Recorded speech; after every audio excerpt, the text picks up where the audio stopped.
에버트전 패배 후에 첼시 선수들이 런던에서 팀 동료들끼리 모여서 크리스마스 파티 계획, 에버튼과 경기 이전에 계획을 좀 세웠다고 하는데, 어쨌든 계획 자체가 에버튼전 이전에 있었던 거고, 크리스마스가 사실 우리나라가 생각하는 것보다 이제 유럽 문화권에서 엄청나게 중요한 파티잖아요, 여기가. 할만도 하다라는 생각이 좀 드는데. 봤는데 구글 지도로 보고 있나요? 네, 리뷰를 한번 쭉 보면은 겉으로는 친절한 척하지만 다른 남자 테이블에 달라붙어 남자들이 많이 주문하게 만드는 오만한 여자들도 있죠. 자, 이게 뭔지 아십니까? 버리로 치면 새벽 4시에 순대국밥. 그 엔딩이에요. 국밥 엔딩이에요. 그쵸, 국밥, 그쵸, 이 그쵸. 친구는 국밥 엔딩이었구만.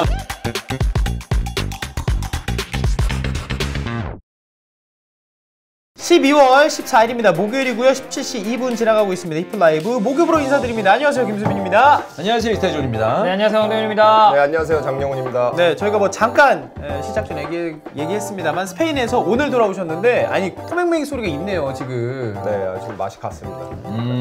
한 주 정도 막 더 취할 생각은 없으셨고요? 근데 또 사람이 뱉은 말 있으면 신의를 지켜야 되지 않습니까? 그래서 또 그쵸. 왔습니다. 기다리는 분들이 제 생각보다 많아가지고. 네. 그래서 야, 진짜 난 주원형 말투를 진짜 배우고 싶어. 아니 왜? 많다는 얘기야. 그래, 왜? 아니 이게 반박을 못해. 네, 그건 맞잖아. 그렇죠, 맞잖아요. 아니 이제 한 대단해, 2주 진짜. 동안 스페인어 이제 많이 썼을 텐데 오랜만에 오랜만에 좀 한국어로 이렇게 가스라이팅 좀 들으니까 어떤가요? 이게 딱 문장 구성하시는데도 정말 이게 딱 뭐라 그러지? 디테일이 살아있다. 금상첨화에 이렇게 딱 그 부분을 딱 넣어주셔가지고. 이게 살짝 하나거든요. 아니. 생각보다 기다리시는 분들이 많더라고요랑 생각보다, 그러니까 제가 생각했던 것보다 기다리신 분이 많다. 이게 그 제가가 들어갔을 뿐인데 완전 다르죠. 느낌이. 그래서 너무 기분 좋게 기대 이상이었습니다. 그래서 많은 분들이 기다려주셔가지고 무리한 스케줄인 걸 알지만 그래도 좀 오셨으면 좋겠다라고 제가 강력하게 덕현이한테 얘기하진 않았고요. 진짜로? 얘기하지 않았어요. 얘기한 줄 알았네. 알아서 오신다 그러길래 오늘도 방송 재밌겠구나 이런 생각을 하면서 제가 오늘 이 스튜디오에 앉았습니다. 그 코치들이 화법, 말 이거 하는 것도 되게 중요한데, 이런 화법을 가지고 있는 코치 어떨 것 같습니까? 유소년 레벨, 1군 레벨 다. 1군 레벨에서 조금 더 가치가 높지 않을까. 왜냐면 이제 방금 약간 몽롱한 상태라고 했는데, 몽롱함을 싹 깨워주는 약간 좋은 만약에 조건인 것 같습니다. 선수다라고 하면 똑같이 얘기해도 돼요. 예를 들어서 뭐 풀백이야. 오랜만에 출전했어. 선수를 딱 있는데 끝나고 미팅했어. 내 생각보다 잘했다. 뭐 이런 식으로 내가 기대했던 것보다 잘했다. 야, 말도 안 돼. 너가 이 정도 할 수 있는 애였어? 막 이렇게 얘기하는 거죠. 그럼 선수가 괜찮네. 이거 살잖아. 근데 유소년 레벨에서 이런 화법. 유소년이요? 유소년은 약간 선수가 좌절할 수도 있죠. 약간 강하게 키우는 겁니까, 그러면 약간? 유소년은 이렇게 얘기 안 하죠. 그러면. 근데 또 모르죠. 이게 말씀하신 게 이제 본인 생각보다라고 하셨는데, 본인 생각이 엄청 기준이 높았는데 그거보다도 더 높았다. 그렇지. 뭐 그런 걸 수도 있어요. 요 채팅 어떻게 생각하세요? 회사에선 대표 아니면 일하기 힘든 화법이라고. 진작 잘렸지. 맞지. 근데 그거 아세요? 네, 제가 밑에 사람이었을 경우에는 아마 옆에 친구들이 이제 회사에도 동기도 있잖아요. 시샘할 정도로 제가 똥구멍을 잘 빱니다. 비대군요. 네, 완전 비대입니다. 윗사람을 기분 나쁘게 하잖아요. 네, 그렇습니다. 지금 이제 대표님이시니까. 우리 장 코치님 스페인 출장 가가지고 뭐 어떤 거 하시고, 뭐 빠에야 먹으시는 거 올리고 이것저것 좀 많이 올리시던데. 축구도 보고 오셨더라고요. 뭐 했는지 좀 궁금해요. 가서 일단 기본적으로 왜 갔냐면은 저기 프로축구연맹에서 이제 거의 매년 그 프로사나 코치분들 이제 연수 이제 가거든요. 연수 가서 이번에는 근데 발렌시아 구단에서 이제 일주일 정도 아예 통으로 있으면서 이제 구단 훈련 보고 구단 이제 코치들이나 구단 직원들이 이제 교육해주고 이런 거였거든요. 그래서 아무래도 통역이 필요하니까 그래서 또 제가 발렌시아 살다 오고 해가지고 연락이 오셔서, 그래서 가서 뭐 한 3, 4일 정도는 제 개인 시간 보낸 이후에 이제 그 이후에는 거기 이제 오신 분들이랑 같이 동행을 했습니다. 그래서 감기도 걸린 게 통역을 하루에 막 6시간씩 했어요. 그리고 이게 그냥 이렇게 뭐 이렇게 대화하는 그런 게 아니고 아예 교육을 그냥 이렇게 강의를 같이 했구나. 연속 2-3시간 보통 얘네는 오니까 이제 얘네는 그 팀으로 오거든요. 그래서 뭐 분석팀 있고 그다음에 프로에 이제 유소년인데 한국어 치면은 고등부죠. 고등부 선수들인데 프로에 넘어갈 가능성이 높은 애들만 전담하는 또 부서가 있고, 그런데 그러니까 부서별로 보통은 2-3명씩 와서 강의를 이제 돌아가면서 해요. 그러니까 그것도 좀 인상 깊죠. 왜냐면 똑같은 내용을 다 똑같이 인지하고 있다는 거니까.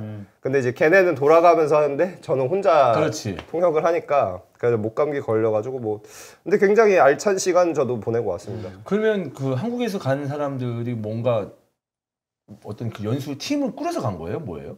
프로사나 그 프로팀에서 이제 프로사나 코치들 중에 뭐 구단마다 1명, 2명 이렇게 받아가지고 이번엔 30분 정도 오셔가지고. 그럼 뽑혀야 가는 거예요, 그것도? 네. 프로에서 그 팀에서 추천을 해야 가는 거예요? 네, 뭐 구단마다 뭐가 있겠죠. 이렇게 돌아가면서 이게 한 번씩 오시는데. 그런데 따라가면 좋겠다. 저는 이번에 교육 되게 괜찮았던 것 같습니다. 네. 뭐 코치들끼리 정보 교류도 하고 할 거 아니에요. 네, 일정 끝나고는. 네, 저도 또 이제 교육 내용 관련해서도 그렇고 저도 이제 발렌시아 구단이랑 일했다 보니까 게임 모델 같은 경우는 또 좀 많이 바뀌긴 했거든요. 저 일했을 때랑. 근데 그래도 어느 정도 공통적인 부분도 있어서 오신 분들도 이제 뭐 저한테 계속 뭐 물어보시는 분들도 계시고 그래서 저도 좀 장기적으로 계속해서 교류하고 이제 좀 축구적으로 대화를 많이 나눌 수 있는 분들을 알게 된 것 같아서 저도 또 되게 뜻깊은 시간이지 않았나. 혹시 뭐 이강인 선수를 아직도 그리워한다거나 뭐 그런 얘기는 안 나왔나요? 그 이강인 선수 이제 유소년 때 감독이었던 코치도 한번 교육에 들어왔거든요. 그래서 뭐 재밌는 얘기 같은 거 해주고 그랬죠. 그래서 하나 또 말씀을 드리면은 그 지금 코치가 이제 그 이강인 선수 감독일 때 이제 이강인 선수 중1, 중2 때 감독일 때 훈련을 하고 있었대요. 그냥 뭐 쉽게 간단하게 설명해서 1대1 한 이후에 이제 골대에다 피니싱 하고 있었는데 이제 돌아가면서 이제 수비랑 공격해서 하고 있는데 이제 이강인 선수 턴 되니까 계속 1대1 계속 벗겨내고 골 넣고 계속 골 넣더래요. 그러니까 그때 아카데미 당시 디렉터가 아마 루페테일 거예요. 루페테 옛날 발렌시아 레전드인데 루페테가 보고 있다가 계속 넣으니까 갑자기 야 멈춰봐. 야 훈련 멈춰 이런 다음에 이렇게 들어온 다음에 얘기를 했대요. 야 얘 왼발잡이잖아. 왼발 못 쓰게 이렇게 오른발로 몸 바디 포지션 해가지고 몰아서 뺏어야지. 자 그리고 자 다시 해봐 이제 이랬는데 오른발로 보니까 또 오른발로 접고 또 왼발로 제껴가지고 계속 골랐다는 거야. 그러니까 그러면서 이제 내용적인 걸 얘기한 게 이론적으로도 그렇고 경험적으로도 그렇고 축구라는 게 일관화를 시킬 수가 없다. 그리고 이제 결국에는 이제 선수 개인화가 돼야 된다. 그러니까 그런 거 같은 경우는 좀 물론 극단적인 개인화지만 이제 주어진 상황에 얘가 왼발이고 얘가 오른발이고 근데 둘 다 강점이 있으면은 거기서 이제 뭔가 좀 더 고려를 해서 상황적으로 대응을 해야 된다 이런 내용이었는데 그러면 이만해졌을 그거잖아요. 그러니까 여쭙는 겁니다. 그거잖아요. 얘 왼발잡이잖아. 야 왼발만 봐. 그런 식으로 교육하는 게 썩 맞진 않다. 그러다가 이제 오른발 사용하면 털릴 수도 있는 거니까. 옛날에 우리 그 지도자들이 뭐 옛날 그 지도자들을 욕하는 건 아니지만 좀 그런 지도자들이 있거든요. 왼발 잘 쓰는 애는 야 오른발로 골 먹어도 되니까 왼발만 봐. 이런 지도자들이 있었거든요. 그런 거는 별로 이제 뭐 선호되진 않는다. 그런 식으로 뭐 교육하면 안 된다. 뭐 이런 뜻 아닌가요? 네, 맞습니다. 상황에 맞게 다 적절하게 모든 상황에 대해서 대응을 해야 된다. 뭐 이런 거죠.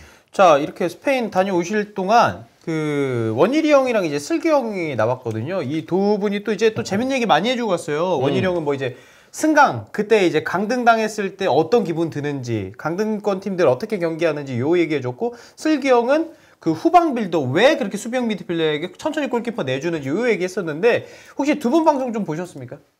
두 분 건 못 봤습니다.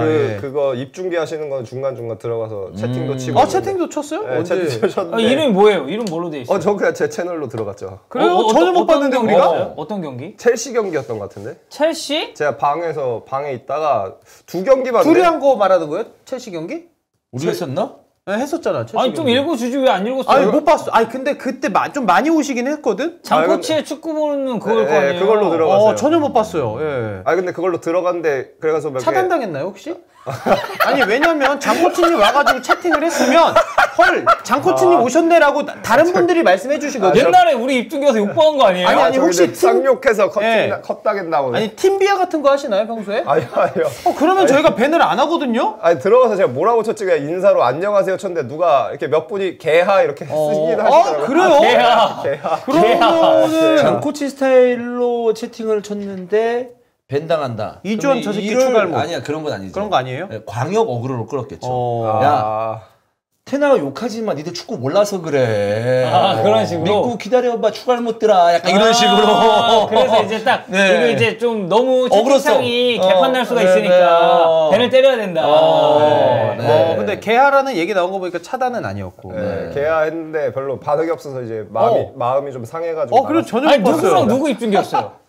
그때 덕현 씨 계셨던 거. 뭐야, 연애! 내가 첼시 경기 입중계를 들어간 적이, 저희 게스트 오셨을 때인가요? 네, 맞는 것 같아요. 이 덕현 씨. 맞는 것 같아요. 진짜. 맞는 것 같아요. 우리 그때 송영주 씨 오셨을 때구나. 송영주 씨. 네. 근데 그때는 제 채팅창을 볼 여력이 없었습니다. 옆에서 텐션이 너무 좋아가지고. 그래서 이 자리로 제 사과 말씀 네, 아닙니다. 드리도록 하겠습니다. 제가 그래도 스페인 계실 때 DM 드렸잖아요. 그렇죠. 네. 제가 그리고 너무 이게 두서없이 그냥 들어가가지고. 네. 그럼 어떻게 들어가야죠? 저 들어갑니다. 이렇게. 그렇죠. 얘기해야죠. 그 DM 얘기하셨는데 하베르츠 잘하자마자 귀신같이 유튜브랑 인스타에 네. 하베르츠 사진 올리고 이제 개랑 눈 이모티콘 하고서 약간 네. 봐봐. 아니 이거 진짜 이거 너무 억울 아니에요? 약간 이거 스웩 있는. 또 아직 아니야. 그래. 아니, 요즘 하베르츠 괜찮긴 한데 근데 한두 번이 뿌렸어. 좀 더 아직은 해야 그래. 돼. 아직은 좀 어떤 이유였습니까? 이게 지금 하베르츠 최대치라고 생각해서 그렇게 한 건가요? 아니요. 저 네. 절대. 네. 아니, 그런 건 아니고요. 그러니까 제가 한 거는 그러니까 기분이 좋죠. 기분이 좋은데 그게 기분이 왜 좋냐면은 그러니까 막 단순히 제가 내가 맞췄다, 내가 예상해서 맞췄다 이게 아니고요. 그러니까 저는 제가 하는 거는 사실 예상이라기보다는 분석이잖아요.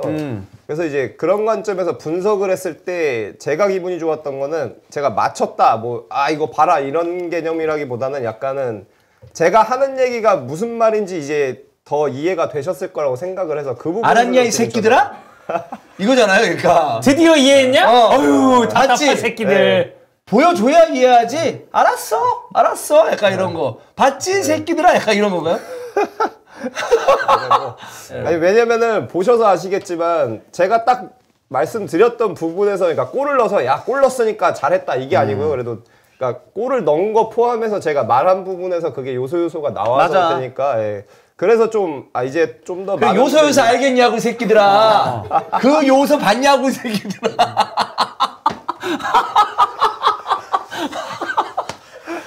스페인에서 올리신 거죠 이거? 네. 그 혹시 기쁨의 맥주 한 잔 이런 거 했습니까? 하베르츠 딱 잘하는 거 보고? 아니요 술은 따로 못 먹었어요. 근데 채팅창에서 딱 그대로였다고. 뭐라고? 맞아요. 진짜. 특히 그 첫 번째 골 넣었던 거 같은 경우가 교체로 80분쯤 들어가가지고 넣은 거였는데 그래서 이제 그런 데서 조금 더 저도 이제 얘기를 하면서 기분 좋지. 좀 저도 약간 부담을 좀 덜었죠. 왜냐면 그렇죠. 이게 이런 거구나라고 또 그런 게 있잖아요. 그러니까 되게 딱 그 예상한 대로 아니 분석한 대로 되지 않는다고 하더라도 비슷한 장면이 나오면 어느 정도는 말하는 사람도 자신감이 생기고 그리고 보는 사람도 신뢰감이 생길 수도 있는 부분이니까. 그리고 그게 항상 분석을 그렇게 했다고 해서 맞을 수도 없는 거고. 그럼요. 이제 몇 번 이제 오늘도 여러 가지 장코치의 어떤 시선으로 여러 가지 이야기를 하겠지만 우리는 맞추기 위해서 하는 게 아니고 내 말 맞았지 잘난 척하기 위해서 이 방송을 하는 게 아니고 좀 더 축구를 재밌게 보기 위한 약간의 양념 같은 거다. 메인 메뉴도 아니에요. 그렇게 편하게 생각해 주시면 될 것 같습니다. 사실 저는 이스타 스카우팅 리포트도 비슷한 거. 그럼요. 사실 스카우팅 리포트 틀릴 수도 있어요. 근데 어쨌든 했을 때 우리가 적중률이 꽤나 이제 괜찮았고 그리고 이제 그 와중에 틀리면 틀린 거 맞으면 또 역시 또 이제 이런 부분에 있어서는 되게 잘 봤구나. 이제 그런 거를 우리가 또 이제 같이 보고 토론하면 좋지 않겠습니까? 춤에는 내 말 맞았지 하려고 하잖아라고 하는데 눈에 집 봤냐? 분석 봤어? 네, 나는 하죠. 주원이는 그 얘기 많이 하죠. 제가 말했죠, 여러분. 제가 말했지 않습니까? 그렇습니다. 터너 감독 전술에 대해서 어제 이제 진수 기자님이 전술뿐만 아니라 운영, 매니지먼트 그리고 이제 아약스와 맨유의 차이 요 얘기를 좀 했는데 사실 최근 경기력이랑 이런 거 보면은 안토니에 대해서 얘기하는 거 좀 정정이 좀 필요하지 않을까 싶은데 어떠십니까? 정정이요? 예. 정정을 정정할 생각이 없으시면은 없는 거고. 하드레츠 봤는데 정정하라고? 예. 기다려 이 새끼들아. 요소를 보라고 이 새끼들아. 그럼 막 이래 이딴 거 이거 보지 말고. 네네. 맨유에 대해서 좀 얘기해도 되나요, 그냥? 잠깐만요. 예. 그냥 얘기를 하면은, 그러니까 아무래도 좀 이제 갈리시더라고요. 특히 이제 맨유 분들이 제 얘기에 대해서 좀 맞는 얘기인 것 같다 하시는 분들 있고, 이거 무슨 말도 안 되는 소리를 하냐. 지금 안토니 저 하는 꼬라지 봐라. 이렇게 하시는 분들이 계신데, 그냥 일단 결론만 말씀드리면은, 저도 퍼포먼스가 썩 좋지는 않은 것 같습니다. 네, 퍼포먼스가 만족스럽지 않습니다, 확실히. 근데 이제 맨유가 약간은 시즌 초반이랑 시즌 초반, 완전 초반까지랑 최근 한 5경기 정도랑은 좀 다른 것 같아요. 제가 오면서 경기 본 게 비행기에서 본 게 에버튼전 받고, 본머스전 받고, 바이언전 받고. 비행기에서 어떻게 봐요? 비행기에서 다운받았다가 그냥 다 봤어요. 제가 비행기에서 어차피 잠을 잘 못 자가지고. 대단한 사람이다. 이거 거의 럭키 이명철이네. 아니 형님은 비행기 장시간 가면은 뭐 하세요? 축구 보시나요? 저는 책 봐요. 예. 저는 그때가 제일 뭐 청균세? 네? 총균세 아직도 안 읽었나요? 솔직히 총균세 3분의 2 읽었습니다. 많이 읽었네요. 3분의 2 읽었는데 3분의 1을 안 읽고 그냥 그 멤버십을 위한 독서 토론회를 했습니다. 네. 뭐 토론은 도저히 3분의 2 가지고도 할 수 있으니까요. 도저히 못 읽겠더라고요. 예. 저는 근데 이동할 때 대중교통 타거나 그럴 때 책을 많이 읽어요. 네, 그렇습니다. 아무튼 그 축구 보면서 좀 어떤? 네, 맨유 좀 봤는데 그러니까 지금 맨유가 잘 안 되고 있는 부분이 이제 시즌 초반이랑 확실히 좀 다르더라고요. 제가 봤을 때는. 그러니까 다른 게 뭐가 다르냐면은 후방에 그러니까 초반까지는 한 10경기 전까지는 제가 봤을 때는 우리가 흔히 얘기하는 후방에서 공을 전개해서 빠져나오는데 좀 문제가 많았어요. 그러다 보니까 터너 감독도 얘기를 했던 게 기자회견에서 백라인에서 우리 같은 경우 루틴이 없다. 선수가 부상 때문에 맨날 바뀌어야 된다. 그러면서 일관적이지 못해서 어려움을 겪고 있다. 이렇게 얘기를 했거든요.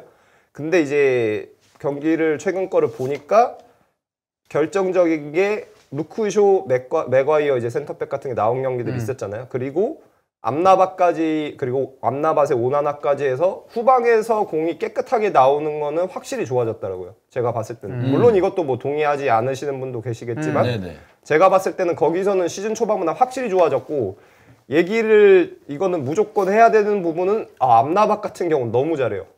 제가 봤을 땐 이거는 암라밭 스카우팅 봤냐? 주한 형이 말했죠? 암라밭? 내가 좋은 영입이 될 거라고 봤어? 네, 알겠습니다. 네, 그만하겠습니다. 네, 암라밭 얘기하시죠. 다 하신 거 아닙니까? 그 정도면 충분히 많이 했다라는 생각이 좀 들었는데. 네. 한번 진짜 존나 틀리는 사람 나왔으면 좋겠다. 진짜. 어떤 밤일지 궁금하다, 진짜. 네, 알겠습니다. 그래서 암라밭 같은 경우가 경기력 진짜 좋았고, 되려 역설적인 게 제가 봤을 때 본머스전이 영입되고 나서 거의 경기력 최고였어요. 암라밭 관점에서 보면은. 특히 이제 상대가 투톱일 경우에 투톱 등 뒤에서 공 받고 그리고 아니면 한 라인 내려가서 받았을 때 3대2 상황에서 2명 드리블로 고정시키고 한쪽으로 줘서 공 깨끗하게 나가고 맥과이어 같은 경우도 암라밭이랑 연계돼서 경기력이 엄청 좋더라고요. 전 놀랬는데 그래서 그거는 됐는데 이제 핵심적인 거는 뭐냐면 이제 브루노 페르난데스 같은 경우 그러니까 이 전체적인 틀을 보면은 지금 마운트가 영입되고 나서 잘 못한 것도 맞는데 지금 부상으로 거의 못 나오고 있잖아요. 그러다 보니까 브루노 페르난데스 같은 경우가 사실 이 스페인어 표현으로는 공격형 미드필더를 메디아 푼타라고 하거든요. 메디아 푼타. 네, 이거를 뭐 FM 하시는 분들 많이 보셨을 텐데 이걸 한국어로 직역하면은 뭐가 되냐면은 반공격수예요. 우리가 생각하는 공격형 미드필더의 개념이 아니고 메디아 푼타는 그러니까 하프 포워드거든요.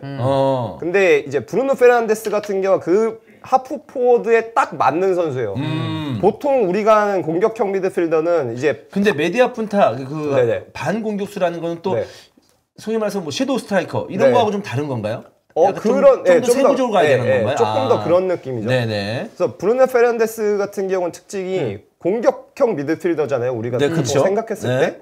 근데 보통 우리가 생각하는 공격형 미드필더는 뭐 해서 이강인 선수라든지 아니면 그런 유형의 선수처럼 뭐 외질? 뭐 외질도 외질도 메디아 푼타가 될 수 있나요? 그렇죠. 네. 발에다가 공 받아놓고 거기서 이제 뭐 원투 터치하고 아니면 드리블 좀 더 하는 선수도 있고 이제 어시스트 막 가져가고 그런 선수인데 브루노 페르난데스 같은 경우 약간 차이가 있는 게 우리가 뭐 얘기하는 1.5선에 있다가 백라인 뒷공간으로 가는 움직임이 엄청 좋거든요. 그리고 이제 뭐 솔샤르 때라든지 이제 맨유 합류하고 나서 압도적으로 공격 포인트가 많았었는데 아무래도 그런 부분이 되게 컸어요. 그래서 요약을 하자면 본인이 공을 오래 가지고 있는 능력은 상대적으로 떨어지지만 거의 공격형 미드필더 그런 발로 받는 게 아니고 공간으로 이제 뒷공간 침투해서 가져가는 움직임이 굉장히 좋아서 그러니까 반공격수라는 표현에 훨씬 더 적절한 선수죠. 통상적인 공격형 미드필더보다. 근데 이제 마운트가 없고 후방에서 공이 전개가 어느 정도 돼서 나오다 보니까 최근 맨유 경기를 보면은 이제 맥토미니 같은 경우 나오잖아요. 마운트가 없고. 그러다 보니까 브루노 페르난데스 위치가 원래는 우리가 얘기하는 1.5선 혹은 1선이어야 되는데 대려 2선 혹은 2.5선이 되는 거예요. 안 풀리니까 개입을 해야 되니까. 내려와서 그리고 브루노 같은 경우가 후방에서 진영을 끌어올리는 데는 이제 암나바시고 끌어올린 이후에 공 투입을 브루노가 하는데 높이가 그렇게 낮아지다 보니까 쉽게 얘기해서 그러니까 마무리하는 과정에서 개입되는 빈도가 너무 많이 줄었어요. 마무리하는 과정이 본인이 마무리하지 않는다고 하더라도 네네네네. 다른 선수들에게 그쵸. 도움을 주는 능력들을 얘기하는 건데 네. 그러면 브루노 페르난데스의 성향상 굉장히 직선적으로 앞쪽으로 빨리 볼을 투입하는 성향이고 네. 그것 때문에 맨유가 또 재미를 또 많이 봤었고 네. 도움도 많이 기록했었는데 그런 부분들이 많이 줄어들었다 이 얘기 아니겠습니까? 그러면? 네, 쉽게 얘기해서 공간적으로 보는 거죠. 브루노 페르난데스가 백라인을 마주하고 공을 넣는 상황이 줄었어요. 그러니까 이제는 공을 잡았을 때 미드필더 라인을 마주 보는 거예요. 한 칸이 더 있다. 네, 한 칸이 더 있는 거예요. 이제 근데 문제는 그거죠. 브루노 페르난데스가 그랬기 때문에 거기 있었기 때문에 공격 포인트가 계속 나왔고 득점, 어시스트 말씀해주신 것처럼 관여를 했는데 이제 그게 그 베니테스 감독이 쓰는 표현은 거죠. 짧은 담요인 거죠.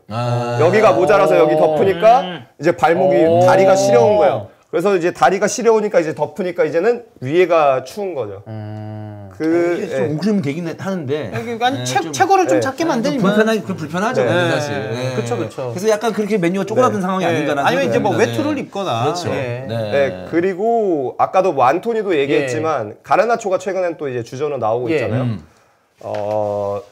좌우 측면에서 그 두 선수의 퍼포먼스가 다른 상위권 팀들에 비해서 너무 아쉬워요.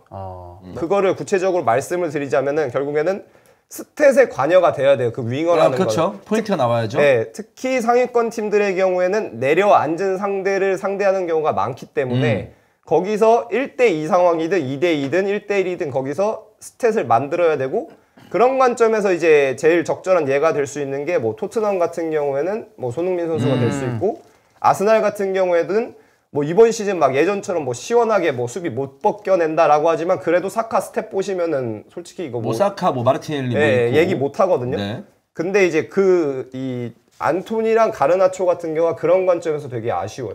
그러면 전체적으로 봤을 때 밑에서부터 브루노 페르난데스를 사용하다 보니까 좀 더 공격적인 어떤 툴을 좀 못 주는 거. 네.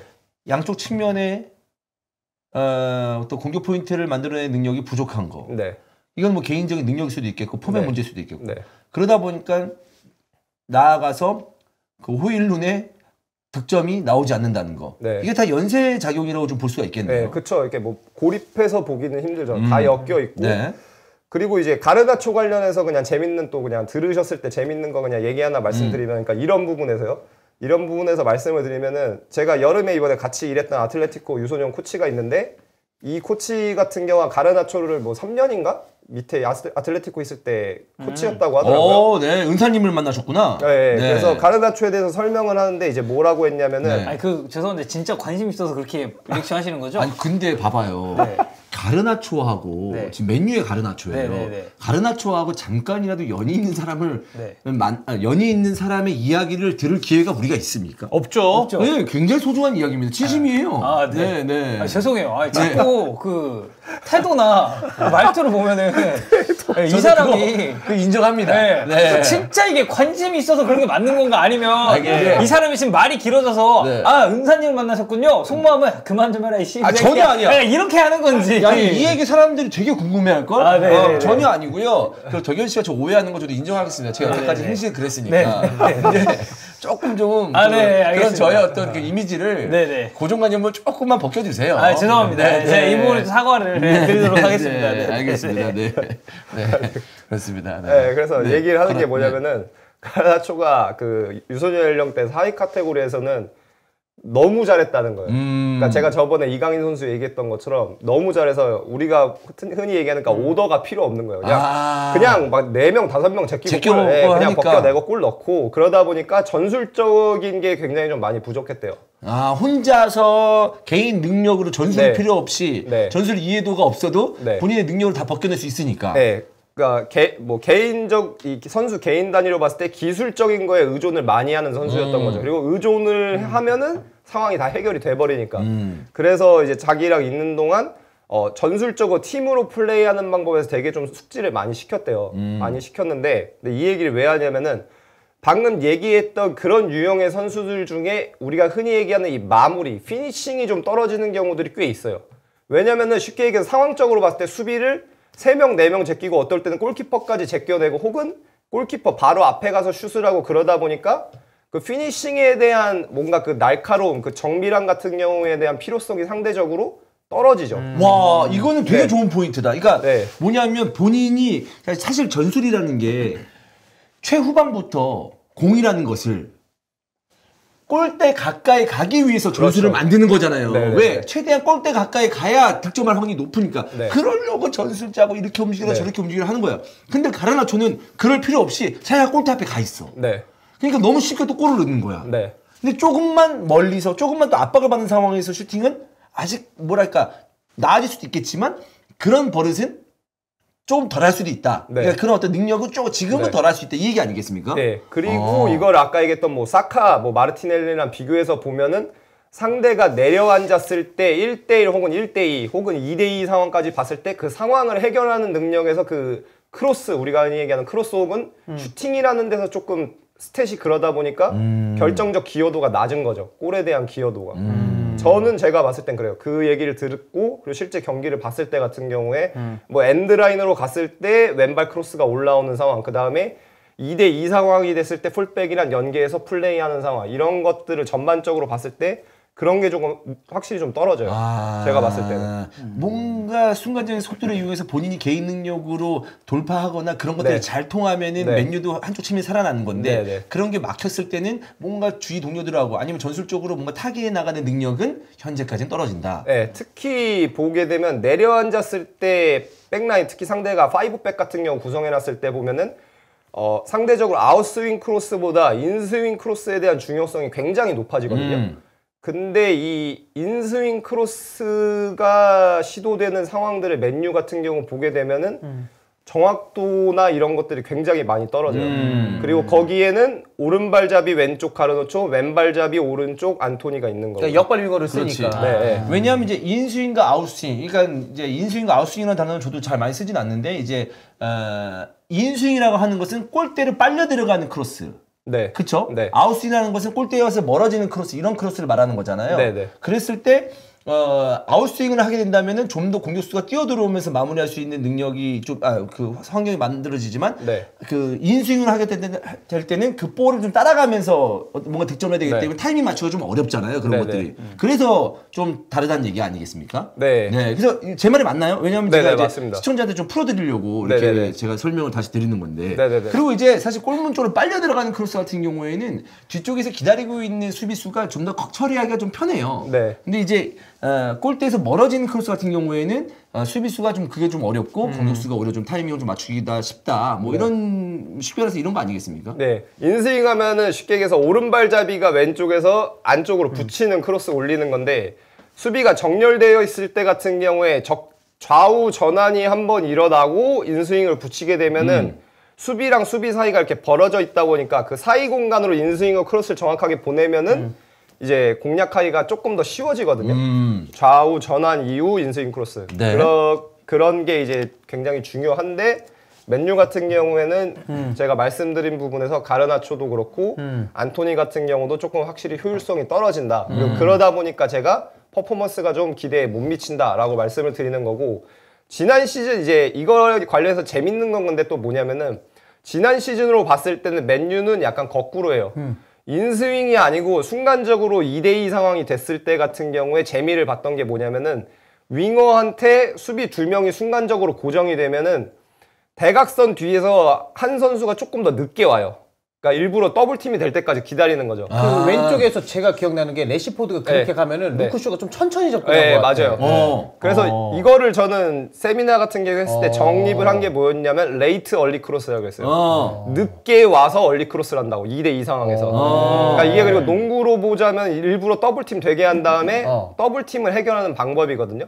왜냐면 농구 같은 경우는 더블팀 붙으면 기다렸다가 패스하면 그 선수가 바로 그냥 그렇죠. 네, 바로 슛 갈 수 있으니까. 그래서 저는 이제 레이트 얼리 크로스라고 정립을 했는데 맨유는 인스윙이 아니고 아웃스윙으로 말씀하신 것처럼 루크쇼가 늦게 와서 이제 얼리 크로스. 그리고 오른쪽 같은 경우에 그걸로 재미봤던 게 까세미로.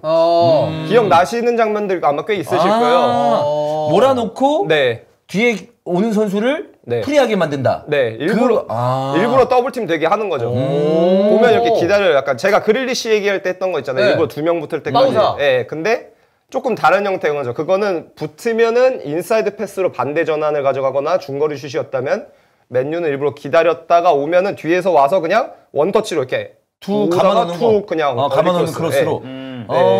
그러면 그 상대방이 그거 알고 야 가지마 저 새끼들 우리 꼬신다 이렇게 하면서 대응할 수도 있겠네요. 네, 근데 그걸 못 하는 거죠. 왜냐면은 기본적으로 레시포는 1대1이 있으니까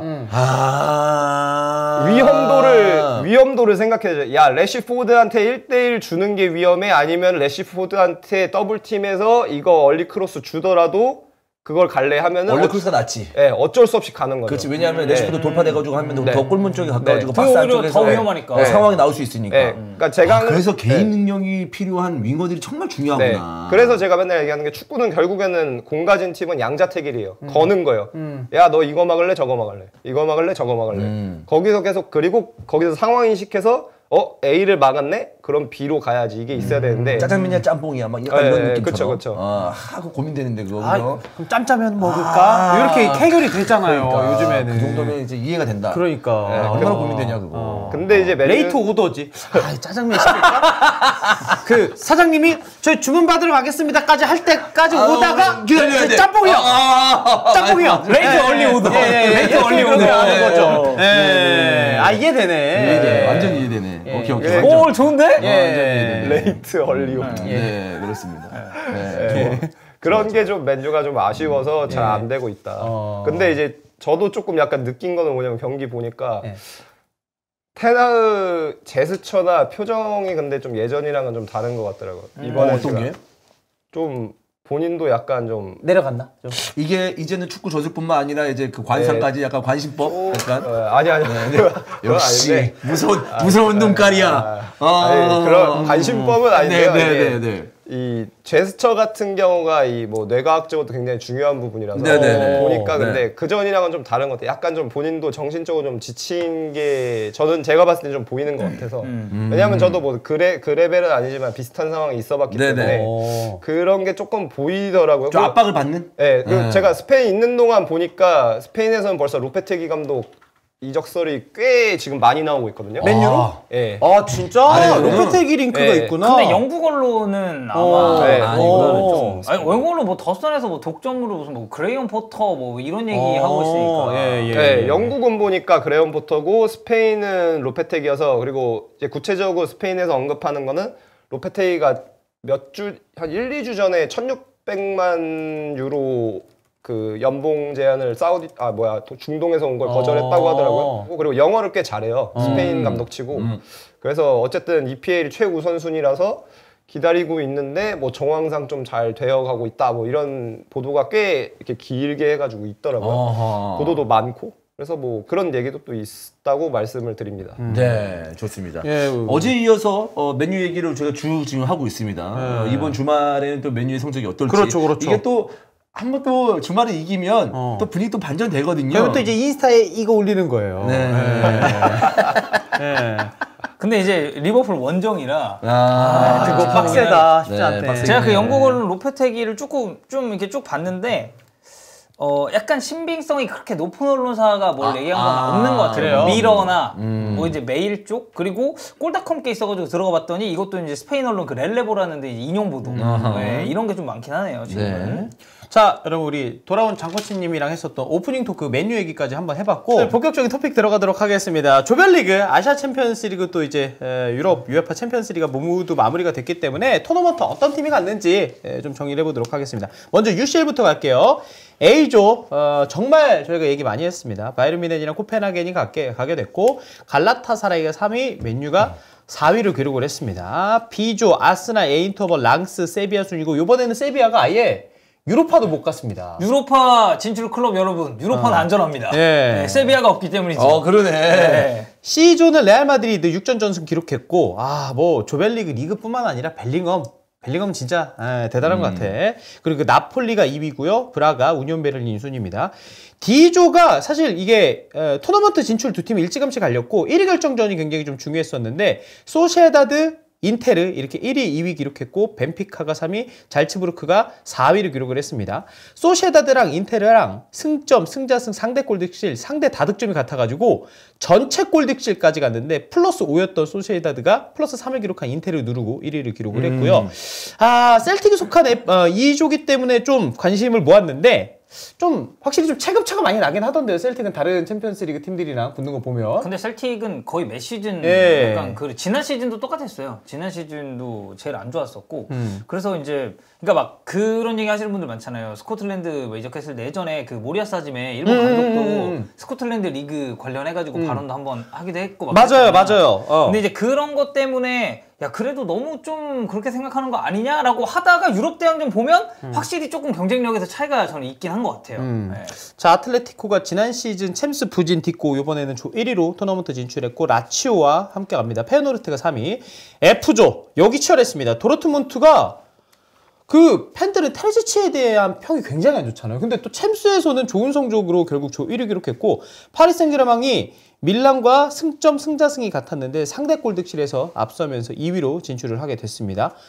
뉴캐슬 입장에서도 좀 아쉬울 만하고 밀란도 앞에서 좀 더 잘해둘 거리라는 좀 생각이 들지 않았을까 싶습니다. 자, G조 맨시티 6전 전승 기록했고 라이프치 2위, 영보이즈가 3위, 지베제다가 4위 기록했고 맨시티전 황인범 선수 진짜 잘하더라. 득점 장면에서도 그냥 번뜩이는 장면도 나왔고 하지만 이제 유로파 리그는 가지 못했습니다. H조 바르셀로나, 포르투, 샤흐타르, 엔트워프고요. 바르셀로나가 포르투랑 승점 동률인데 승자승에서 앞섰기 때문에 바르셀로나가 1위로 진출을 했습니다. 토너먼트 이렇게 좀 A조부터 H조 보면서 이 팀은 의외인데 이 팀은 생각보다 잘했는데 이 팀은 좀 아쉬운 데 있습니까? 일단 레알 마드리드 6전 전승도 조금 놀랍긴 하죠. 왜냐면 여기도 시즌 초부터 그러니까 저는 그때 우리가 챔피언스리그 우승팀 누가 할 것 같냐 했을 때 제가 레알 얘기했었고 맨시티 얘기 나왔었고 바이언 얘기도 나왔었고 하긴 했는데 그래도 레알이 초반에 좀 너무 핵심 선수 장기 부상이 많아가지고 조별리그 통과를 이렇게 6전 전승으로 할 수 있을까라고 생각을 하긴 했었는데 뭐 그냥 스무스하게 뚫어냈고 우니온 베를린이 너무 못했던 게 이제 좀 어떻게 보면 C조에서는 좀 변수가 아니었을까. 돌풍의 팀이었는데 이번 시즌 리그나 챔스에서 다 너무 안 좋아서 감독도 교체가 됐죠. 맞아요. 간략하게 그거 갑시다. 지금 1위, 2위 팀 나왔으니까 지금 조별리그까지 보면 어떤 팀이 우승할 것 같아요? 나는 솔직히 이번 시즌은 유독 안 보이는 것 같은데 그래도 맨시티라는 생각이 저는 좀 들거든요. 레알? 나는 그냥 계속 레알이 좀 일을 낼 것 같아. 느낌이. 리그도 지로나가 선두긴 한데 그래도 방어 지금 잘하고 있고. 아스날인가요 혹시? 아스날은 좀 힘들 것 같고요. 저도 맨시티 아니면 결국에는 레알 마드리드. 근데 이번 시즌 아틀레티코도 저는 해볼 만하다고 봅니다. 진짜? 네. 드디어 좀 수건을 해결할 만한 시즌이지 않나. 시메오네는 이미 아틀레티코에서도 레전드 감독인데 이거 챔스 트로피까지 두면 말도 안 되는 커리어야. 말도 안 되는 거지. 다 들어올린 거니까 시메오네 감독 그 스페인 라디오 프로그램 라르게로라고 있는데 거기 한 1시간 20분 나와서 한 거 있거든요. 라르게로. 예. 다 봤는데 이제 그 진행자가 농담을 한 게 뭐였냐면은 이 챔스 결승 2번 갔다 다 레알 마드리드한테 물 먹었잖아요. 그쵸. 근데 이 아르헨티나랑 우루과이 사람들은 아시는 분도 계실 텐데 그 바베큐 추라스코 먹는 게 되게 중요하거든요. 그러니까 우리한테 김치 먹는 그런 개념이죠. 이제 그 사람이 그 진행자가 뭐라고 하냐면 추라스코 1년 내내 못 먹고 챔스 우승한다. 그럼 하나? 이렇게 물어보더라고요. 아 약간 이프처럼 하는 거구나. 이렇게 했더니 그러니까 시면은 안 먹어도 된다고. 1년 안 먹어도 상관없다고. 챔스 하겠다고. 안 먹어도 무조건 챔스 우승한다고. 안 먹어도 된다고. 그런데 나와가지고 심현우 감독 무슨 얘기예요? 좀 기억나는 이야기 있어요? 뭐 되게 종합적으로 이 얘기 저 얘기 정말 많이 하죠. 뭐 그리즈만 다시 돌아온 거 뭐 얘기도 하고. 뭐 펠릭스 얘기도 물어보고. 아니, 주앙 펠릭스 얘기도 물어봤죠. 주앙 펠릭스는 어떻대? 왜? 주앙 펠릭스 얘기도 물어봤는데 근데 시메오네 감독 같은 경우가 인터뷰 스킬이 되게 좋아요. 이렇게 논란 안 만들고. 그래서 얘기를 한 게 뭐냐면 주앙 펠릭스 그러니까 그리고 주앙 펠릭스가 가서 자꾸 이렇게 좀 이렇게 하잖아요. 세레머니도 했잖아요. 세레머니도 하고. 네, 그래서 그런 거 이제 종합적으로 해서 물어봤죠. 뭐 그런 뭐 발언이나 행동. 근데 가서 잘하고 있다 또. 그러니까 어떻게 생각하냐 하니까 나는 기쁘다. 주앙 가서 잘하고 있어서 기쁘고 걔를 개인적으로 관점에서 봤을 때도 기쁘고 구단 입장에서 좋은 일이다. 임대 간 거지 완전 이적 아니지 않느냐. 뭐 다시 기량 올라가고 폼 올라가서 다시 오면은 또 우리랑 왔을 때 잘할 수도 있고 만약에 다시 와서 우리랑 안 뛰더라도 구단도 뭐 이적료 남길 수 있으니까 좋은 일이다. 뭐 문제될 게 전혀 없다. 뭐 그렇게 얘기하더라고요. 그 베컴 다큐에서도 되게 재밌게 얘기 맞아요. 잘했잖아요. 수련회 나와가지고. 가가지고 그 베컴 퇴장 맞냐고. 절대 아니라고. 말하면서 퇴장 절대 아니라고. 너무 당연스럽게 뭐 심판 성향에 따라 다를 수 있겠죠라고 얘기할 줄 알았는데 당연히 퇴장 아니지 그거. 이제 또 굉장히 많은 세월이 지났기 때문에. 그러니까. 네. 그렇습니다. 자 이번에는 아시아 챔피언스 리그로 가도록 하겠습니다. 울산 마지막 경기 빠툼에 승리하면서 조 2위로 16강 진출을 했고 전북은 마지막 경기 방콕 유나이티드를 잡아내면서 조 2위로 16강 진출에 성공을 했습니다. 올 시즌 참 뭐 리그에서 부침도 있었고 부상도 있었던 이동준 선수가 또 득점에 성공을 했죠. 뿌듯했습니다. 그리고 딱 첫 골 넣고 이렇게 세레머니 했거든요. 뭐 마무리 잘 됐으니까 내년에 더 잘했으면 좋겠어요. 내년에 잘해야지. 네. 자 그리고 인천 이야기를 해야 될 것 같은데 인천 팬들 입장에서는 진짜 수고했다는 선수단에 대한 박수랑 아쉬움도 한켠에 있는 그 결과지 않을까. 그래도 첫 아챔인데 이 정도면 아니 그 삼둥이 조금만 힘을 내주던가 요코하마가 한두 골 더 넣던가 이러면 인천이 가는 거였는데 아니 2승 2패 이렇게 해가지고 물고 물리면 이거 어쩔 수 없어요. 이거 진짜 어쩔 수 없는 거지 뭐 이렇게 되면 아니 왜냐하면 이게 좀 골득실 뭐 이런 걸로 갈리잖아요. 네, 그러면 선수들이 경기 뛰면서 그런 거 신경 쓰면서 뜁니까? 어쨌든 승리 아니면 패배. 그렇죠. 이걸로 신경 써서 뛰잖아.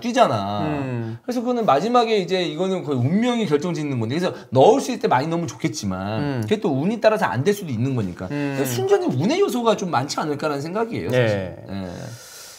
네. 2013-2014 시즌 UEFA 챔피언스 리그 그룹 F조. 1위 도르트문트 승점 12, 2위 아스날 승점 12, 3위 나폴리 승점 12 이렇게 된 적이 있었죠. 그러니까 인천이 약간 이제 그런 경우죠. 된 거죠. 그 마지막 경기 누구예요? 마지막 그 꼴찌가 누구였어요? 그 2조에서요? 마르세유. 그래? 6전 정패 승점 0. 그러면서 이제 물고 물렸구나. 그래, 물론 2승 2패 2승 2패 이렇게 된 거지. 자 그래서 세 팀과 물고 물리는 접전이 나오면서 요코하마를 2번 잡은 인천을 2번 잡은 산둥을 2번 잡은 요코하마가 결국에는 이제 최종 승자가 됐습니다. 결국에 이제 세 팀 간의 비교에서 골득실 때문에 탈락하게 된 인천인데 이번 시즌 인천 팬들 입장에서는 그래도 토너먼트랜다. 아시아 챔피언스 리그 첫 원정에서 승리 거뒀던 그 경기는 오랫동안 기억에 남지 않을까 싶습니다. 그리고 성변이랑 이제 또 지금 저희 담당하고 있는 PD가 일본 갔죠. 맞아. 일본 갔다 왔잖아요. 저는 요코하마 2번 잡은 거는 진짜 대단했다고 생각합니다.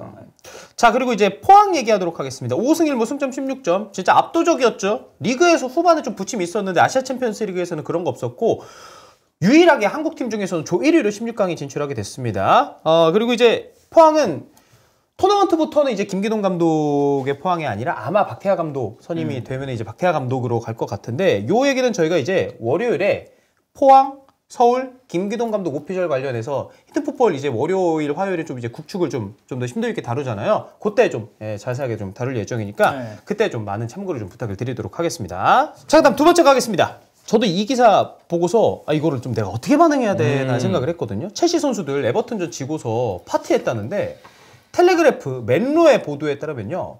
에버튼전 패배 후에 첼시 선수들이 런던에서 팀 동료들끼리 모여서 크리스마스 파티 계획 에버튼과 경기 이전에 계획을 좀 세웠다고 하는데 패배했고 리스 제임스 부상으로 인해서 계획이 무산될 위기에 처했는데 선수 간 유대감 조성을 위해서 일정을 강행했다고 합니다. 레스토랑에서 식사 후 그리고 그 잉글랜드에서 이제 나이트클럽 요 얘기를 하는데 우리나라 그 나이트클럽이랑 좀 다르긴 하더라고요, 문화가. 그냥 클럽으로 봐야겠죠. 약간 라운지바 같기도 해. 그래서 이거는 우리가 고려를 하면서 이해를 해야 될 것 같고 사실 좋지 않은 분위기에서 패배 속에 진행된 파티 이게 이전에도 아예 없었던 일은 아니긴 해요. 근데 이게 현지에서도 약간 좀 논란이 있어요? 근데 뭐 논란이고 뭐 그런 거를 떠나서 그러니까 딱 이 관점만 이제 생각을 해보면 저는 조금 다르게 봐야 되지 않나. 그러니까 어쨌든 계획 자체가 에버튼전 이전에 있었던 거고. 아니 근데 그런 게 있어요. 이제 클럽도 우리가 잘 모르니까 이런 게 있어요. 우리가 만약에 어떻게 생각을 할까? 어디 A라는 클럽이 있고 B라는 클럽이 있어. 근데 두 개 다 이름 클럽이야. 네. 근데 있는데 야 A 클럽 가자. 네. 야 그래 가자. 근데 거기는 그냥 정말 노멀하게 앉아서 그냥 음악만 약간 크게 나오는 거지. 그냥 뭐 간단하게 칵테일 하나 먹고 그런 클럽일 수도 있는 거고. 예. 야 B 클럽 가자. 거기는 그냥 완전 지하로 내려가가지고 꿍깡 이런 클럽인 거야. 그걸 우리가 모르잖아. 그럴 수도 있어 진짜. B 클럽을 또 좋아하세요? A 클럽 좋아하세요? B 클럽이 좋죠. 그렇죠. 네. 덕현 씨는? 저는 뭐 둘 다 괜찮습니다. 예. 뭐 각자의 또 분위기가 또 있는 거니까. 예. 그런 느낌이지 않을까라는 그런 느낌일 수도 다를 수도 있다라는 건데. 네. 그래서 저도 이거 파티 크리스마스가 사실 우리나라가 생각하는 것보다 이제 유럽 문화권에서 엄청나게 중요한 파티잖아요, 여기가. 그래서 파티하는 거 그리고 이제 우리가 워딩이 나이트클럽이라는 것에 좀 꽂혀서 그렇지 할 만도 하다라는 생각이 좀 드는데 장코치님이랑 덕현이가 봤을 때 좀 어떤지. 저는 좀 다르게 나눠서 생각해야 된다고 예, 봐요. 예. 그러니까 성적 안 좋은 거 오케이 그거 뭐 인정하겠지만 그래도 이런 좀 리프레시 차원에서 선수들 좀 독려하고 같이 이렇게 좀 뭉치는 그리고 이게 좀 연말이고 크리스마스에서 이제 크리스마스 파티를 이제 좀 즐겼다고 하더라고요. 그리고 제가 이거 좀 봤어요. 이 클럽 명이 나와 있거든요 기사에. 테이프 클럽이라고. 테이프? 그래서 이제 어감은 그렇게 좋진 않은데 테이프. 그러게요. 네. 그 봤는데 그냥 우리가 생각하는 그런 클럽인 것 같습니다. 아 구글 지도로 보고 있나요? 네, 혹시? 사진도 어떤 클럽이에요? 좀 그 있고. 별점 어떻죠? 네? 별점. 별점 3.0. 높진 않네요. 리뷰는 어때요? 네. 3.0인데 그러니까 그 리뷰를 한번 쭉 보면은 예. 읽어주세요, 좀만. 일단 별점 1점이 최근엔 되게 많아요. 아, 네, 최근에 되게 물이 안 좋았구나. 네. 겉으로는 친절한 척하지만 다른 남자 테이블에 달라붙어 남자들이 많이 주문하게 만드는 오만한 여자들도 있다. 자, 이게 뭔지 아십니까? 오늘 치면 새벽 4시에 순대국밥. 그 엔딩이에요. 국밥 엔딩이에요. 이거 그쵸, 국밥, 그쵸, 이 그쵸. 친구는 국밥 엔딩이었구만. 네. 파이팅으로 들어갔다가 네. 야 오늘은 그냥 국밥 먹고 네, 가자. 국밥 엔딩이었구만. 그리고 막 되게 장문으로 막 남기신 분도 있어요. 입장부터 퇴장까지 끔찍한 경험이다. 네, 막 이렇게 하면서 뭐 음료 질도 뭐 나쁘다라고 이제 뭐 하고 뭐 그런 면도 있고 나는 이곳을 다시는 가지 않을 것이며 누구에게도 추천하지 않는다. 그러니까 테이블을 잡지 않으면 굉장히 좀 그 저머리 좀 싸가지 없게 대한다는 그런 얘기가 있어요. 이거는 확 이해가 되네. 이름 보니까 브라질 사람이네요. 네 맞아요. 리베이로. 그렇습니다. 예. 아 지금 사진 띄워줬는데 야 여긴 화려하다. 야, 좋은데? 느낌 있는데? 아 그리고 테이프 모양 아니야 저거 로고가? 맞아. 그리고 저 앉는 약간 테이블 구도가 굉장히 옛날 나이트클럽 느낌은 나긴 하네. 야 저 클럽은 내가 생각한 클럽보다 좀 더 화끈한 느낌인데? 꿍꿍꿍꿍인데 느낌이? 그러니까 흔히 말해서 아까 리뷰 평점 낮게 주신 분들은 테이블을 안 잡거나 아니면은 스탠딩으로 들어가거나 아니면 마지막까지 이제 메이드가 안 되신. 근데 그게 있어요. 이제 그래가 비 온다라는 분이 이제 남겨주셨는데 한국 사람인가요? 아니 그래가 비 온다라니까. 아 그래요? 예, 미안합니다. 예. 비 온다만 봐가지고 예. 문 앞에서 우리는 테이블이 100파운드라는 소식을 들었습니다. 계속 진행했지만 경비원이 도착했을 때 갑자기 1000파운드가 되었습니다. 그거 사실 눈탱이 맞았네. 아니지. 우리나라 말로는 입뱅인 거야. 원래 100파운드인데 그냥 1000파운드 해가지고 100파운드였는데 어라? 얘는 100파운드 내네? 야 안 돼. 야 1000파운드. 그러면 이제 못 들어가잖아. 존나 정확한 게 뒤를 읽어드릴게요. 네. 자, 우리는 여전히 돈을 지불하고 테이블로 안내받았지만 경비원이 우리를 따라와서 우리에게 소리를 지르기 시작했어요. 왜 질러? 그는 아무 이유 없이 우리를 쫓아냈고 환불을 원하지도 않았습니다. 우리는 클럽 앞 바운서들에게 항의한 후에 그것을 얻었습니다. 최악의 경험, 헌대영, 다시는 돌아오지 않을 것입니다. 아니 평점 높은 사람 거 리뷰 1.5점 주신 분. 리뷰가 316개가 있어가지고 그건 좀 봐야 될 것 같긴 해요. 아무튼 저런 클럽이었다. 실제로 이렇게 좀 패배 많은 팀에서 크리스마스쯤에 파티하고 이런 게 좀 흔한 일인가요? 이런 식으로 좀 타개하려는? 그냥 이거는 뭐 아까도 덕현 씨가 얘기하셨지만 뭐 경기랑 관계없이 진행되는 거죠. 얘네는 거의 무조건 하고 근데 모르겠어요. 저도 나이트 클럽은 굳이 갔어야 됐나 좀 싶은 건 있는데 근데 첼시의 특성상 첼시는 그래도 이런 자리가 필요하지 않나 라는 생각입니다. 왜냐면 저도 동의합니다. 왜냐하면 첼시는 제가 봤을 때 워낙 이제만 클럽에 온 선수들 또 기존에 있던 선수들 그냥 사실 서로 나는 잘 모를 것 같아. 그래서 오히려 이렇게 선수들이 은근히 저도 뭐 고등학교 때 뭐 한국철도 있을 때 뭐 짧게 있었지만 한번 이제 대회가 끝났어. 그럼 우리끼리 모이거든. 모여가지고 그냥 3학년, 2학년 이렇게 해가지고 띠네들끼리 해가지고 막 뭐 술도 한잔 하고 뭐 술까지는 아니고요, 여러분. 네, 그냥 고기 좀 먹고 반주도 반주도 아니었어요. 학생이 무슨 술을 먹습니까? 회식 같은 걸 해요. 그러면 되게 친해집니다. 좀 이렇게 서로 그치. 경기장 안에서 얘들 경기 끝나고 해가지고 딱 끝나고 끝 아니야? 아니에요. 한 대회 끝나잖아? 그럼 그 안에서 자기는 자기 플레이 기억나거든? 그래서 계속 얘기해.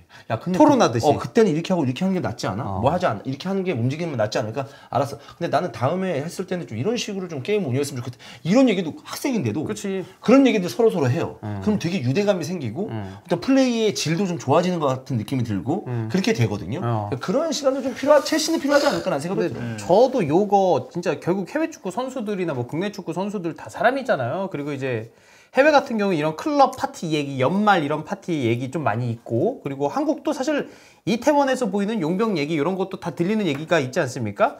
저는 경기 전날, 전전날 이렇게 늦게까지 하는 건 아니면 뭐 최근 팀 분위기 어떻든 스트레스 풀려고 나가는 거는 존중해줄 필요 있다라고 봐요.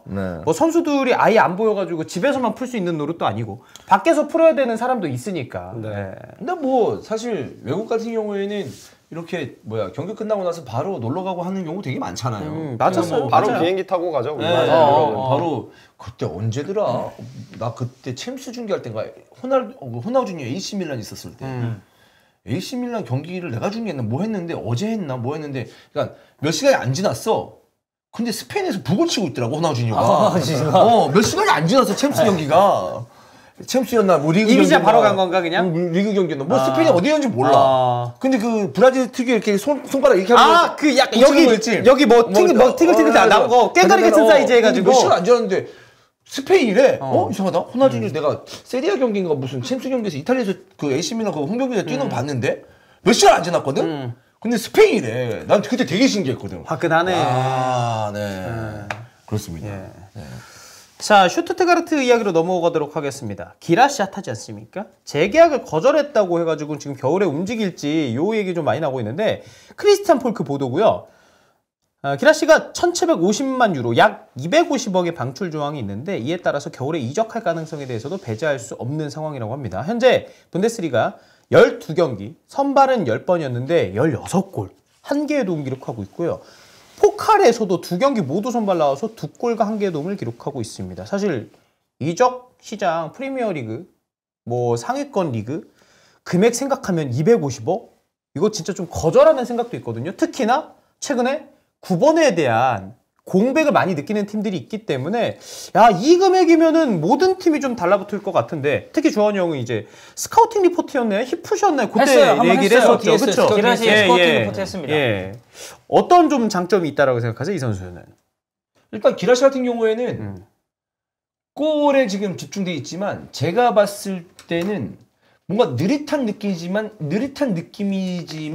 볼이 본인에게 왔을 때 꽤 정확한 축구를 구사합니다. 그리고 주위 선수들과 연계를 하는 데 있어서 충분한 장점이 있어요. 근데 여기서 지금의 이런 그 득점을 해주고 있다? 그리고 가격이 이 정도다? 이거는 사실상 좀 그 거저죠? 거저다. 네. 저는 이렇게 생각합니다. 프리미어리그급에서는. 이런 얘기할 때 제가 늘 추체티노 얘기하는데 영입하고 싶어요? 이 정도 금액이면? 무조건 하지. 무조건이다. 네. 네. 이거는 프리미어리급은 이거 루턴 타운도 살 수 있는 금액이에요. 네. 그렇죠. 네. 창코치님이 본 기라 씨. 그리고 어느 팀이 좀 유력할 것 같은지. 저는 사실은 엄청 많이 보진 못했어요. 그래서 제가 뭐 이렇게 막 엄청 크게 뭐 이것저것 말씀 못 드릴 것 같고, 근데 저는 이제 몇 경기 보면서 느낀 거는 약간 그 모나코 있다가 아스날 넘어왔을 때 아데바요르 느낌 있잖아요. 그러니까 말씀하신 것처럼 그러니까 다리 길고 막 이러니까 좀 느려 보이는데 이제 득점 같은 경우가 근데 사실 지금 훨씬 더 좋죠. 지금 추세는 그때 당시 아데바요르보다 훨씬 좋은데 좀 전반적인 느낌은 약간 비슷하지 않나. 특히 이제 측면으로 좀 빠져서 플레이하는 경우도 있고, 거기서 보니까 본인 1대1에서 막 벗겨내고 그런 건 없는데 키핑하고 거기서 그 다음번에 이제 공 넘겨주고 이런 거나 그런 것들 보면 좀 약간 비슷한 느낌이더라고요. 그래서 뭐 굳이 보니페이스가 약간 드록바 느낌이면은 이제 뭐야 기라시 같은 경우는 좀 약간 아데바요르 느낌이고 덜 역동적이긴 해요. 보면은. 그렇죠. 조금 더 정적이죠. 맨유, 뉴캐슬, 도르트문트 요 팀들이 가장 많이 좀 거론이 되고 있는데 어느 팀이 가장 좀 기라 씨를 필요로 할 것 같으세요? 지금 그래도 언급되는 팀 중에서는 일단 맨유 스트라이커가 좀 급한데 근데 일단 호일룬 있고 근데 이제 마샬도 있잖아요. 어쨌든 그렇죠. 톱으로는 나올 수 있는 자원은 근데 250억 뭐 세 팀 다 어느 정도 필요한 것 같긴 한데 그래도 뉴캐슬 만약에 이제 좀 비중으로 따진다면 맨유 스트라이커 좀 필요하지 않을까요? 네. 맨유. 그리고 현실적으로 이적 시기는 뭐 겨울, 여름 요 얘기가 나오고 있는데 바로 겨울에 이적할 가능성이 지금 올라가곤 있는데 저는 그리고 이 바이아웃이 겨울에도 유효하다라고 그럼 바로 내려갈 수 있는 건데. 그리고 이 지금 기라 씨 같은 경우에는 챔피언스 리그도 뛸 수 있잖아요. 그렇죠? 네. 예. 챔피언스 리그 뛸 수 있는 상황인데 저는 아스날. 네, 저는 아스날이면은 지금 기라시면 되지 않을까? 네, 라는 생각입니다. 오히려 아스날도. 근데 진짜 요즘에는 공격수들을 원하는 팀들이 워낙 많아서 다들. 그리고 금액 일단 너무 좋아요. 너무 좋은 금액이라서 한 2천만 유로도 안 되니까. 아무튼 뭐 겨울에 이적하게 되거나 여름에 이적하게 되거나 특히나 겨울에 이적하게 되면 저희가 영상 무조건 다루지 않을까 그렇죠. 싶습니다. 네.